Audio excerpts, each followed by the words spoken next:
Wow. Lagmay man atoy. Saan ang bagay atoy? Oh. Wow, this is a lot of food. Kainan na naman. Me too. Adyan yung na nga eh.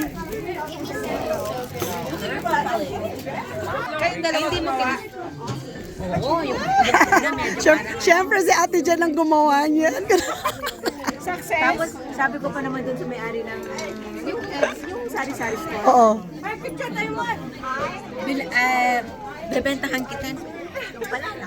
Picture tayo ka, no? Tingin.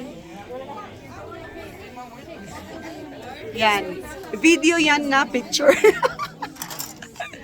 Nandito pa kami. Lamunan na naman. Puro na lang kainan yung pinaggagawa namin.